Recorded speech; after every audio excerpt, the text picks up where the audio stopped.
এই জন্য রব্বুল আলামিন বলছেন গোলাম আল্লাহকে ভয় করো, তাকওয়া অর্জন করো, তাকওয়া অবলম্বন করো। বিপদে সাহায্য করবেন কে?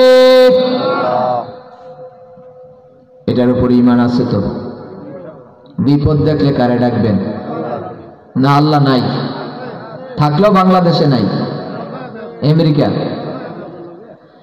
লগে লগে আছে। সুবহানাল্লাহ বলবেন না?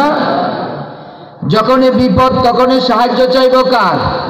কারণ নবীরা গেছে যেই পথে আমরাও যাব সেই পথে। সুম্মাল্লাযীনা ইয়ালুনাকুম, নবীরা যেইভাবে আল্লাহর সাহায্য চেয়েছেন আমরাও সেইভাবে চাইব। সাহায্য করবেন কে?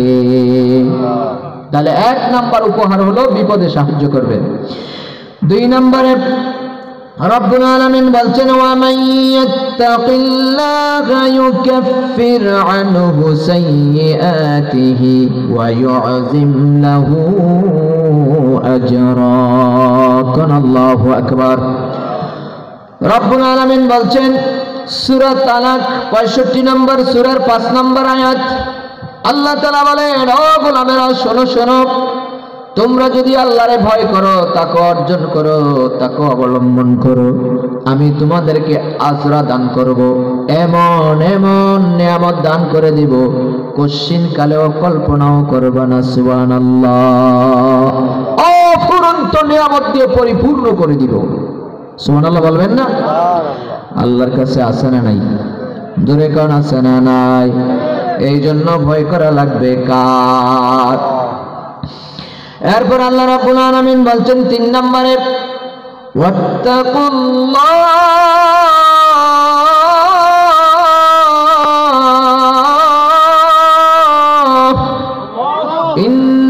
ইন্নাল্লাহা গফুরুর রহিম।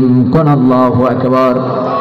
রব্বুল আলামিন বলছেন সূরা আনফাল 8 নম্বর সূরার 69 নম্বর আয়াতে রব্বুল আলামিন বলছেন ও গোলামেরা, তোমরা যদি আল্লাহরে ভয় করে চলো, তাকওয়া অবলম্বন করো, জীবনের আমলনামা থেকে ছোট বড় সমস্ত গুনাহগুলি আমি আল্লাহ মাফ করে দিব।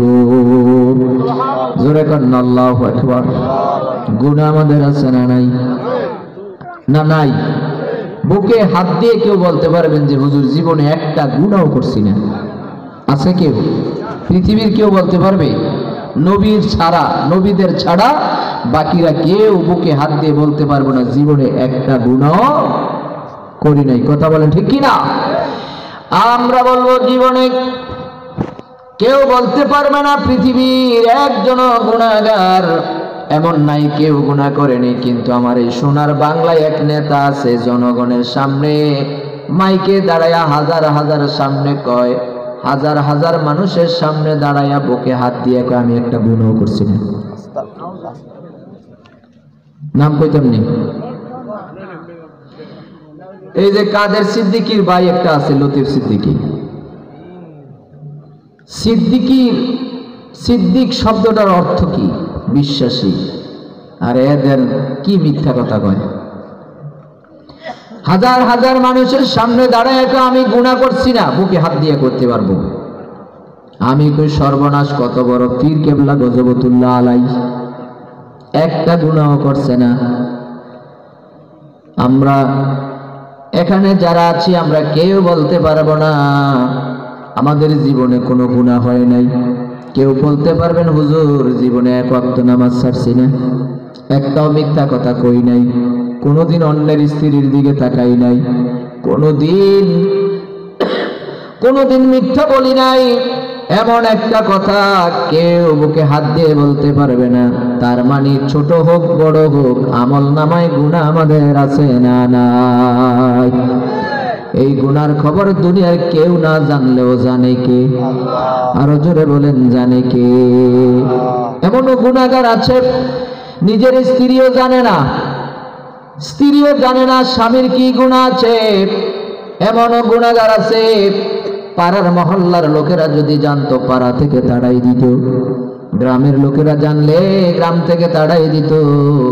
কিন্তু আমার আল্লাহ বলেন ও গোলাম শোনো, আমি তোমার এমন রব, আমি তোমার এমন আল্লাহ, গুনার খবর দুনিয়ার মানুষ জানলে তাড়াই দিতে পারে, কিন্তু আমি আল্লাহ তুমি গোলামরে তাড়াই দিতে পারি? সুবহানাল্লাহ বলবেন না? কারণ তোমাকে ক্ষমা করার জন্য স্পেশালি একটা দরজা আমি রেখে দিয়েছি। এই দরজার নাম তওবার দরজা। কথা বলেন ঠিক কিনা? গুনাহ করেছি, অন্যায় করেছি, ভুল করে ফেলেছি, এবার ক্ষমা চাইবো কার কাছে? রব্বুল আলামিন বলেন, ক্ষমার মতো ক্ষমা যদি চাইতে পারো, ও গোলাম তোমারে মাফ করে দিবেন কে? ইয়া আইয়ুহাল্লাযীনা আমানু তুবু ইলাল্লাহি তাওবাতান নাসুহা। তাওবার মতো তাওবা হচ্ছে তাওবাতুন নাসুহা। তাওবায়ে নাসুহা যদি করতে পারো, রব্বুল আলামিন বলছেন ইন্নাহু কানা তাওয়াবা, অবশ্যই আমি সেই তওবা কবুল করব। সুবহানাল্লাহ। এই জন্য গুনার খবর জানেন কে? পৃথিবী না জানুক, আমি তো জানি আমি কি পাপ করেছি।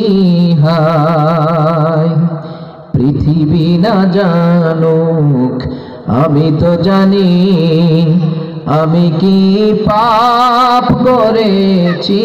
হায় আমার পাপের করলে বিচার, বাঁচার আমার নাই উপায়।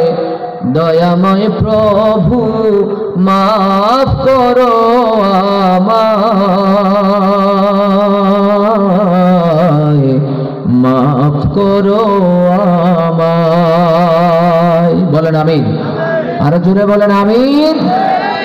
এই জন্য রব্বুল আলামিন বলছেন ফামান ইয়ামাল মিসকালা যাররাতিন খায়রান ইয়ারা ওয়া মান ইয়ামাল মিসকালা যাররাতিন শাররান ইয়ারা।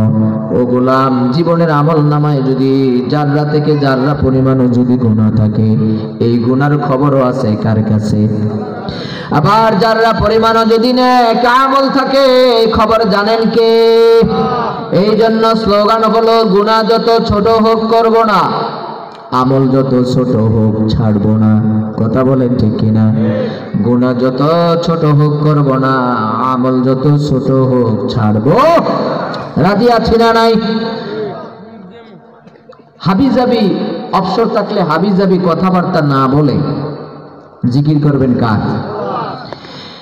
অবসর সময় বসে আছেন, চারটা জিকির বেশি করবেন। সুবহানাল্লাহ, আলহামদুলিল্লাহ, লা ইলাহা ইল্লাল্লাহ, আল্লাহু আকবার। এই চারটা গুণ, এই চারটা জিকির সব সময় মুখের ভিতরে জারি রাখবেন। আর সব সময় আরেকটা জিকির বলবো, সেটা হলো আস্তাগফিরুল্লাহ। আস্তাগফিরুল্লাহ যত বেশি পাঠ করবে, তত আপনার উপর খুশি হবেন কে?